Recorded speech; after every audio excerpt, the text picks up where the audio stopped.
பல்வேறு மாவட்ட நிகழ்வுகளை கொண்ட நம் ஊர் செய்திகள் அடுத்தடுத்து வரவுள்ளன. மேட்டூர் அணையிலிருந்து இரண்டாவது நாளாக வினாடிக்கு 1,00,000 கனஅடி தண்ணீர் வெளியேற்றப்படுவதால் காவிரியில் வெள்ளப்பெருக்கு ஏற்பட்டுள்ளது. கர்நாடகாவில் உள்ள கபினி மற்றும் கிருஷ்ணராஜசாகர் அணைகளிலிருந்து தண்ணீர் திறப்பு அதிகரித்து வருகிறது. இதனால் மேட்டூர் அணைக்கு வரும் நீர் முழுவதும் அப்படியே வெளியேற்றப்படுகிறது. பாசனம் மற்றும் குடிநீர் தேவைக்காக 18,000 கனஅடி தண்ணீர் திறக்கப்பட்டு வருகிறது.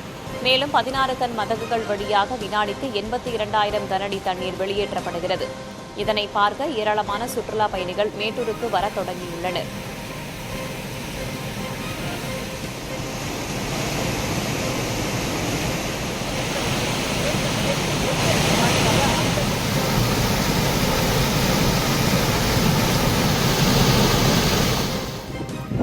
பவானிசாகர் அணையின் நீர்மட்டம் 100 அடியை எட்டியதால் அணைக்கு வரும் 16,744 கனஅடி உபரிநீர் முழுவதும் வெளியேற்றப்பட்டு வருகிறது. இதனால் பவானி ஆற்றில் வெள்ளப்பெருக்கு ஏற்பட்டு ஆற்றின் இரு கரைகளை தொட்டவாறு தண்ணீர் செல்கிறது.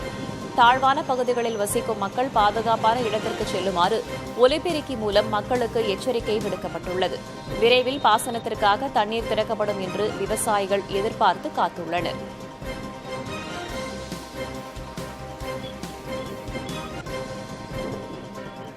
பவானி ஆற்றில் வெள்ளப்பெருக்கு ஏற்பட்டிருப்பதால் ஈரோடு மாவட்டத்தில் உள்ள ஆற்றங்கரையோர வீடுகளுக்குள் வெள்ளம் புகுந்தது.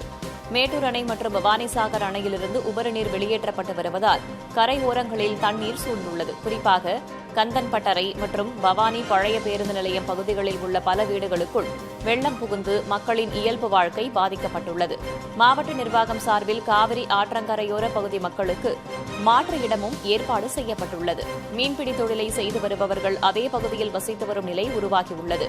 இதனிடையே சங்கமேஸ்வரர் ஆலயம் அருகே உள்ள ஆற்றில் புனித நீராட தடை விதிக்கப்பட்டுள்ளது.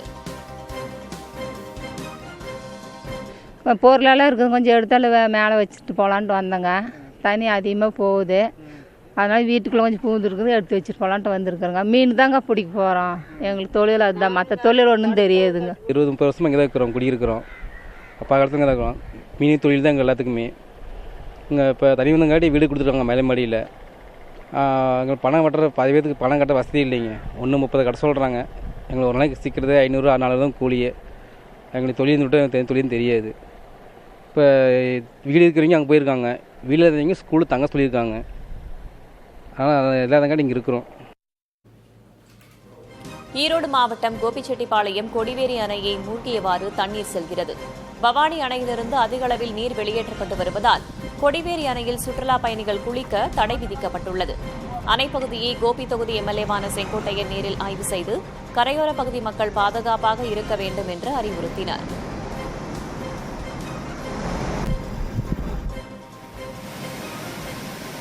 கர்நாடக அணையிலிருந்து நீர்த்திறப்பு அதிகரிக்கப்பட்டுள்ளதால் காவிரி ஆற்றில் நீர்வரத்து 98,000 கனஅடியிலிருந்து 1,05,000 கனஅடியாக அதிகரித்துள்ளது. இதனால் ஒகேனக்கலில் அருவிகள், பாறைகள் மூழ்கி வெள்ளக்காடாக மாறியுள்ளதால் சுற்றுலா பயணிகள் குளிக்கவும் பரிசல் இயக்கவும் 3வது நாளாக தடை விதிக்கப்பட்டுள்ளது. காவிரி கரையோரம் உள்ள மக்கள் ஒகேனக்கல், ஊட்டமலை, ஆலம்பாடி உள்ளிட்ட பகுதிகளிலும் ஊழியர்கள் தீவிர பாதுகாப்பு பணிகளில் ஈடுபட்டு வருகின்றனர்.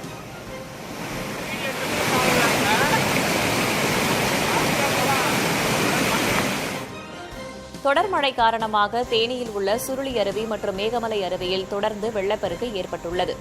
மேற்கு தொடர்ச்சி மலைப்பகுதிகளில் பெய்து வரும் மழை காரணமாக அருவிகளுக்கு நீர்வரத்து தொடர்ந்து அதிகரித்து வருகிறது. இதனால் சுற்றுலா பயணிகள் குளிப்பதற்கு தடை விதிக்கப்பட்டுள்ளது.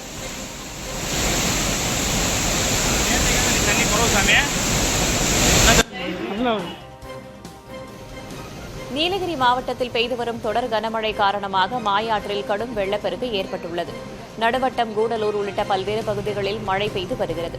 இதனால் முதுமலை வனப்பகுதி வழியாக பாயும் மாயாற்றில் தண்ணீர் கரை புரண்டு ஓடுகிறது. தெப்பக்காடு பகுதியில் உள்ள தரைப்பாலத்தை வெள்ளம் மூழ்கடித்துச் செல்கிறது. இருப்பினும் புதிய பால பணிகள் நிறைவடைந்ததால் போக்குவரத்து பாதிக்கப்படவில்லை. இந்த நீர் ஈரோடு மாவட்டத்தில் உள்ள பவானிசாகர் அணையை சென்றடைகிறது.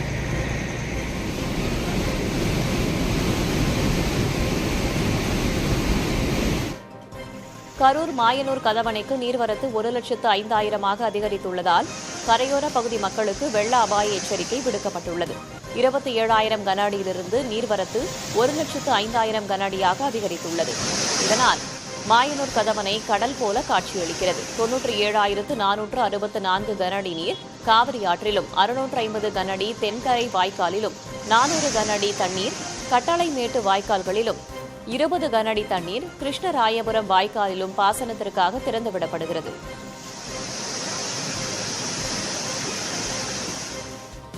நாமக்கல் மாவட்டம் குமாரபாளையம் மற்றும் பள்ளிப்பாளையம் பகுதிகளில் காவிரி கரையோட குடியிருப்பு பகுதிகளை வெள்ளம் சூழ்ந்துள்ளது. ஏற்கனவே விடுக்கப்பட்ட வெள்ள அபாய எச்சரிக்கையை அடுத்து 65 குடும்பங்கள் நகராட்சி திருமண மண்டபம் மற்றும் பள்ளிகளில் அமைக்கப்பட்டுள்ள தற்காலிக முகாம்களில் தங்க வைக்கப்பட்டுள்ளனர். அவர்களுக்கு உணவு மற்றும் மருத்துவ வசதிகள் செய்து கொடுக்கப்பட்டுள்ளன. வெள்ளத்தால் பாதிக்கப்படும் தங்களின் எதிர்காலத்திற்கும் வாழ்வாதாரத்திற்கும் அரசு உதவ வேண்டும் என்று பொதுமக்கள் கோரிக்கை விடுக்கின்றனர்.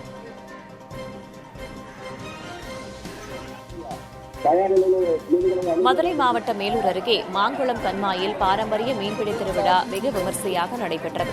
சுற்றுவட்டார கிராமங்களைச் சேர்ந்த ஆயிரக்கணக்கான பொதுமக்கள் கலந்து கொண்டு கச்சா, ஊத்தா, கூடை போன்ற மீன்பிடி உபகரணங்களை கொண்டு கட்லா, ரோகு, ஜிலேபி, ஐரை போன்ற நாட்டு வகை மீன்களை பிடித்தனர். இந்த திருவிழாக்கள் மூலம் தங்கள் பகுதியில் நல்ல மழை பெய்து விவசாயம் செழிக்கும் என்பது மக்களின் நம்பிக்கை.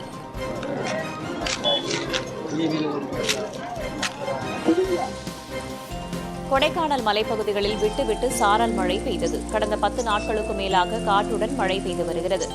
மழையில் சிறகடித்து பறக்கும் சிட்டுக்குருவிகள், ரீங்காரமிடும் குருவிகளின் ஓசை என இதமான காலநிலை நிலவுகிறது.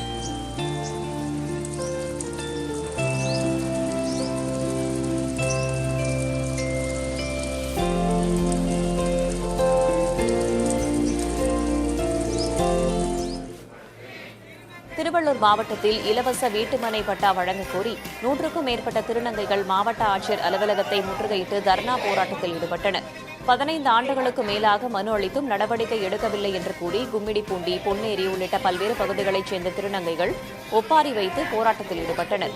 மாவட்ட ஆட்சியர் பிரதாப் பேச்சுவார்த்தை நடத்தி வருவாய்த்துறை அதிகாரிகள் மூலம் இடம் ஆய்வு செய்யப்பட்டு படிப்படியாக வீட்டுமனை பட்டா வழங்கப்படும் என்று உறுதியளித்ததை அடுத்து போராட்டம் கைவிடப்பட்டது. நீதிபதி GR சுவாமிநாதன் வழக்கறிஞர் வாஞ்சிநாதன் மீது தொடுத்துள்ள நீதிமன்ற அவமதிப்பு நடவடிக்கையை கைவிட வலியுறுத்தி மதுரையில் வழக்கறிஞர்கள் ஆர்ப்பாட்டத்தில் ஈடுபட்டனர்.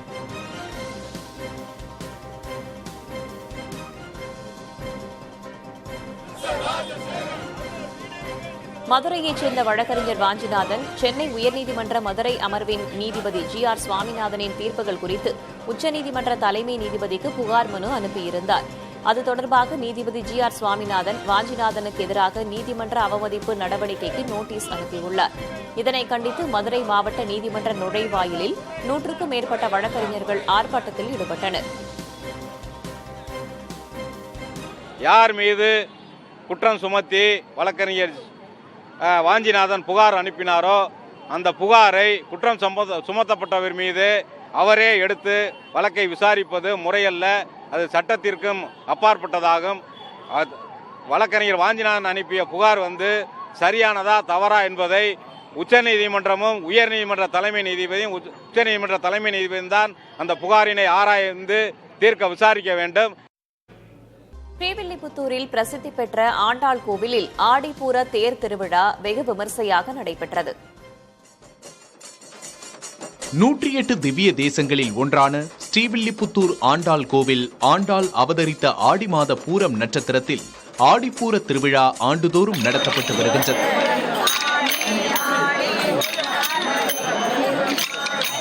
அதன்படி கடந்த 20ஆம் தேதி திருவிழா கொடியேற்றத்துடன் தொடங்கியது. விழாவின் முக்கிய நிகழ்வான 9வது நாளில் ஆடிப்பூர தேரோட்டம் கோலாகலமாக நடைபெற்றது.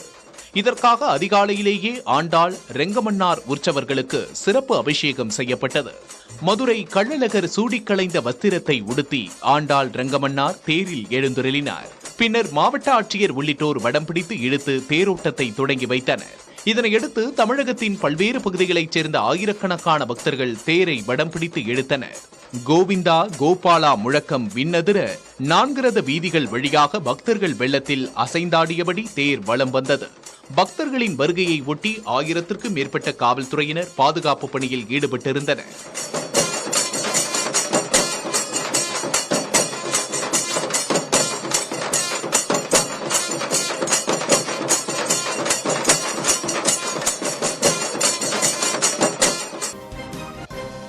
தமிழகத்தில் தேங்காய் எண்ணெய் விலை புதிய உச்சத்தை தொட்டுள்ளது.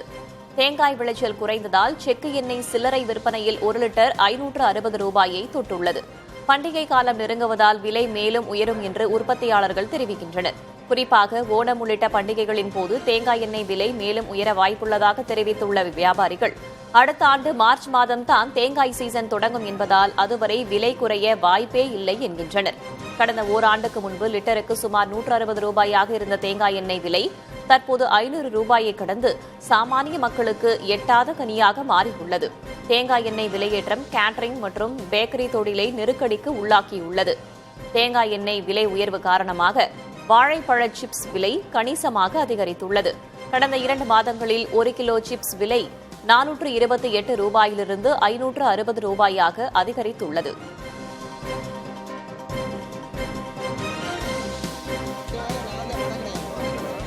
மதுரை மாவட்டம் மேலூர் கால்நடை சந்தையில் ஆடுகள் விற்பனை களை கட்டியது. ஆடி திருவிழாக்களில் நேர்த்திக்கடன் செலுத்துவதற்காக ஏராளமானோர் ஆடுகளை ஆர்வத்துடன் வாங்கிச் சென்றனர். சுமார் 2 கோடி ரூபாய்க்கு ஆடுகள் விற்பனையானதாக வியாபாரிகள் தெரிவித்தனர். ஆடுகளின் விலை கணிசமாக உயர்ந்திருந்ததால் விவசாயிகள் மகிழ்ச்சியடைந்தனர்.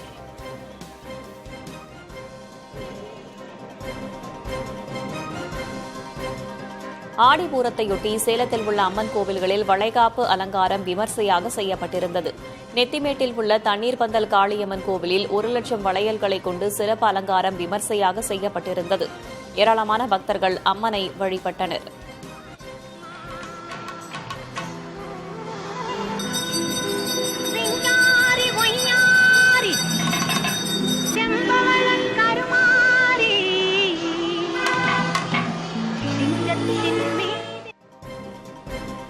பள்ளி கல்லூரி மாணவர்கள் போதையின் பாதையில் செல்லாமல் இருக்க விழிப்புணர்வு ஏற்படுத்தி வருவதாக தாம்பரம் மாநகர காவல் ஆணையர் அபின் தினேஷ் மொடக் தெரிவித்துள்ளார். தாம்பரம் மாநகர காவல் எல்லைக்குட்பட்ட மறைமலை நகர் மற்றும் காட்டாங்குளத்தூரில் பல்வேறு இடங்களில் போதைப்பொருள் பயன்பாடு குறித்து காவல்துறையினர் சோதனை நடத்தினர். இதுபற்றி சோழிங்கநல்லூரில் இன்று விளக்கமளித்த தாம்பரம் காவல் ஆணையர், சட்டப்படி நடவடிக்கை எடுப்பதோடு மாணவர்களுக்கும் விழிப்புணர்வை ஏற்படுத்தி தருவதாக தெரிவித்தார்.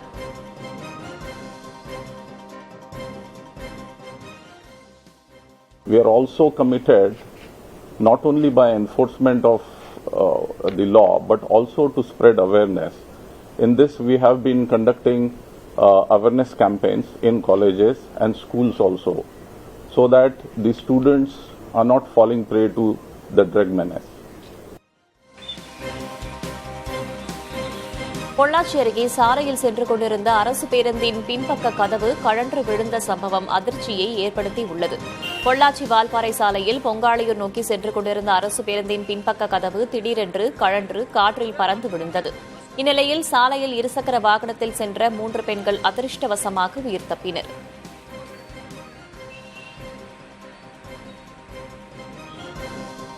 ஆண்டிப்பட்டி அருகே இலவம் பஞ்சுக்கு உரிய விலை கிடைக்காத விரக்தியில் விவசாயிகள் தாங்கள் பிள்ளை போல வளர்த்த மரங்களை அழித்தனர்.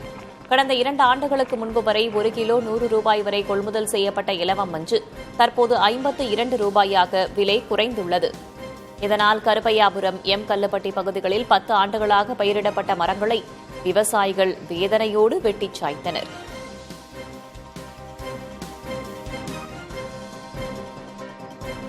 நாமக்கல் மாவட்டம் சுண்டக்காம்பாளையம் பகுதியில் பள்ளியை முற்றுகையிட்டு பெற்றோர் மாணவர்கள் போராட்டம் நடத்தினர். ஊராட்சி ஒன்றிய தொடக்கப்பள்ளி தலைமை ஆசிரியர் திருச்செல்வன் மதுபோதையில் பள்ளிக்கு வருவதாக குற்றம் சாட்டியுள்ள பெற்றோர் தங்கள் குழந்தைகளை பள்ளிக்கு அனுப்பாமல் போராட்டத்தில் ஈடுபட்டனர். பலமுறை புகார் அளித்தும் நடவடிக்கை எடுக்காததால் பெற்றோர் பள்ளி வாயிலில் முற்றுகையிட்டனர். தகவல் அறிந்து சென்ற வட்டார கல்வி அலுவலர் மாற்று தலைமை ஆசிரியர் நியமிக்கப்படும் என்று உறுதியளித்ததை அடுத்து போராட்டம் கைவிடப்பட்டது. கோவையில் கடந்த 6 மாதங்களில் மதுபோதையில் வாகனம் ஓட்டிய 5400க்கும் மேற்பட்டவர்கள் மீது வழக்கு பதிவு செய்யப்பட்டு 5 கோடியே 40 லட்சம் ரூபாய் அபராதம் வசூலிக்கப்பட்டுள்ளது. திருத்தப்பட்ட மோட்டார் வாகன சட்டத்தின்படி மதுபோதையில் வாகனம் ஓட்டினால் 10,000 ரூபாய் அபராதம் விதிக்கப்படுகிறது. போக்குவரத்து காவல்துறையினரும் சட்டம் ஒழுங்கு காவல்துறையினரும் இணைந்து பல்வேறு இடங்களில் வாகன சோதனைகளை நடத்தி இந்த நடவடிக்கையை எடுத்துள்ளனர்.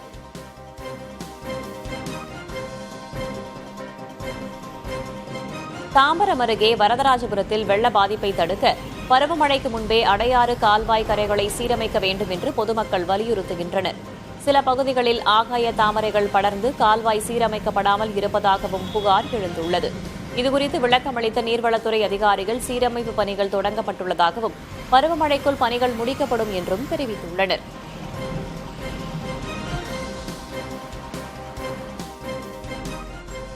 திண்டுக்கல் மாவட்டம் கொடைக்கானலில் அரசு மருத்துவமனை அருகே சுற்றுலா பயணிகள் வந்த வாகனம் கட்டுப்பாட்டை இழந்து சாலை தடுப்புகளை தாண்டி தனியார் விடுதிக்குள் பாய்ந்தது. ஓட்டுநர் லேசான காயங்களுடன் உயிர் தப்பினார். விடுதியின் வராண்டாவில் யாரும் இல்லாததால் பெரிய சேதம் தவிர்க்கப்பட்டது.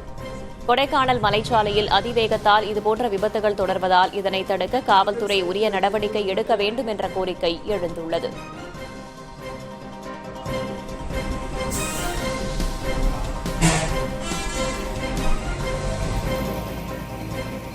கள்ளக்குறிச்சி மாவட்டம் உளுந்தூர்பேட்டையில் தனியார் பள்ளி பேருந்து மீது ஈச்சர் லாரி மோதியதில் 3 பள்ளி மாணவர்கள் காயமடைந்தனர். கள்ளக்குறிச்சியில் உள்ள ஒரு தனியார் பள்ளியின் பேருந்து 10 மாணவர்களுடன் சென்று கொண்டிருந்தபோது பெஸ்கி மேல்நிலைப் பள்ளி எதிரே உள்ள சாலையை கடக்க முயன்றது.